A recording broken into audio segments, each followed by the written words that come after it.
ఓం శ్రీమాత్రే నమః. అందరికీ భోగి శుభాకాంక్షలు. భోగి పండుగ అంటే ధనుర్మాసం చివరి రోజు. ఇదే దక్షిణాయనం చివరి రోజు కూడా. ఇంకా ఈసారి భోగి ఏకాదశి కలిపి వస్తున్నందున ఈ పండుగకు మరింత విశిష్టత ఉంది. 2026లో భోగి పండుగ ఏ రోజు జరుపుకోవాలి, ఈ రోజు చేయాల్సిన విధులు, దేవుణ్ణి ఏ విధంగా పూజించాలి, పాటించాల్సిన నియమాలు ఏమిటి మొదలైనవి ఈ వీడియోలో తెలుసుకుందాం. ఈ సంవత్సరం భోగి జనవరి 14వ తేదీన వచ్చింది. భోగి పండుగ అంటే పాత వాటిని వదిలేసి కొత్తదనానికి స్వాగతం పలికే రోజు. సంక్రాంతి సంబరాల్లో మొదటి రోజైన భోగిని సాంప్రదాయబద్ధంగా ఎలా జరుపుకోవాలో ఇప్పుడు వివరంగా తెలుసుకుందాం. భోగి ముందు రోజే ఇల్లు వాకిళ్ళు మొత్తం శుభ్రం చేసుకోవాలి. భోగి మంట వేసే ప్రదేశాన్ని కూడా శుభ్రం చేసి సిద్ధంగా ఉంచుకోవాలి. భోగి రోజు ఉదయాన్నే బ్రాహ్మీ ముహూర్తంలో భోగి మంటను వేయాలి. ఆడవాళ్ళు ఇంటి ముందు ముగ్గులు వేసి గొబ్బెమ్మలతో అలంకరించాలి. ఇలా చేయడం వలన భూదేవి గోమాత అనుగ్రహం లభిస్తాయి. భోగి మంటలలో ఆవు పేడతో చేసిన పిడకలు, ఆవు నెయ్యి, ఎండుగడ్డి, మామిడి రావి చెట్ల నుంచి వచ్చిన కలప వేయాలి. వీటిలో ఔషధ గుణాలు ఉండటం వలన గాలిని శుద్ధి చేస్తుంది. చిన్నపిల్లలతో ఆవు పిడకలతో చేసిన దండను భోగి మంటలలో వేయించాలి. ఈ విధంగా చేస్తే వారికి అగ్నిదేవుని ఆశీస్సులు లభిస్తాయి. ఇంటిలో ఉన్న పాత వస్తువులు అంటే విరిగిపోయిన చెక్కలు వంటివి మంటలో వేస్తారు. ఇదే విధంగా మనలో చెడు ఆలోచనలను, మన కష్టాలను, బాధలను తొలగిపోతాయని దీని అర్థం. ఒక ఎర్రని గుడ్డలో తెల్ల ఆవాలు, కర్పూరం, 2 గోమతి చక్రాలు తీసుకొని మంట చుట్టూ 3 ప్రదక్షిణలు చేసి ఆ మూటను భోగి మంటలో వేయాలి.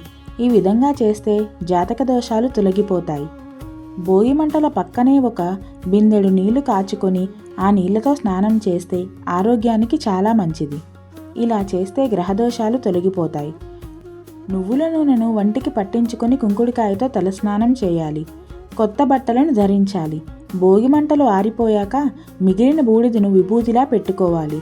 ఈరోజు ప్రత్యేకంగా శ్రీ మహావిష్ణువుని పూజించి పులగం వండి నైవేద్యంగా పెట్టాలి.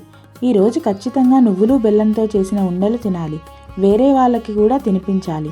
ఈరోజు నువ్వులు దానం ఇవ్వడం ఎంతో మంచిది. మీ ఇంటి దగ్గరలో ఉండే వైష్ణవ ఆలయానికి వెళ్ళి గోదా రంగనాథుల కళ్యాణం చూడాలి. ముఖ్యంగా వివాహం కోరుకునేవారు ఈ విధంగా చేస్తే అద్భుతమైన ఫలితం ఉంటుంది. ఈరోజు పిల్లలకు సూర్యాస్తమయ సమయానికి ముందు భోగి పండ్లను పోయాలి. రేగిపళ్ళు, పువ్వులు, నాణాలు కలిపి తలపై నుండి పోయాలి. ఈ విధంగా వాళ్ళకి చేస్తే వాళ్ళకి దిష్టి పీడ పోతుంది. ఈ రోజున కొంతమంది వారి ఇళ్లల్లో బొమ్మల కొలువు కూడా పెడతారు. ఇదే రోజున ఈసారి ఎంతో విశిష్టమైన షట్తిల ఏకాదశి కూడా వచ్చింది. షట్ అంటే 6, తిల అంటే నువ్వులు అని అర్థం.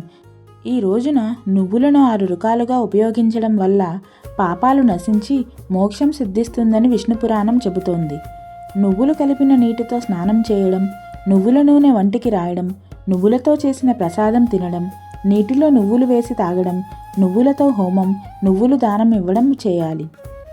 ఏకాదశి సందర్భంగా విష్ణు పూజ చేసి విష్ణు సహస్రనామ పారాయణ చేయాలి. ఈ భోగి మంటలు మీ జీవితంలోని సమస్యలను దహించి మీకు భోగ్యభాగ్యాలను, ఆయురారోగ్యాలను, ఐశ్వర్యాన్ని ఇవ్వాలని మనసారా కోరుకుంటున్నాను. ఈ సమాచారం మీకు ఉపయోగపడింది అనుకుంటే వీడియోని లైక్ చేసి మన ఛానల్ని సబ్స్క్రైబ్ చేయండి. మీ బంధుమిత్రులతో షేర్ చేయండి. సర్వే జన సుఖినో భవంతు.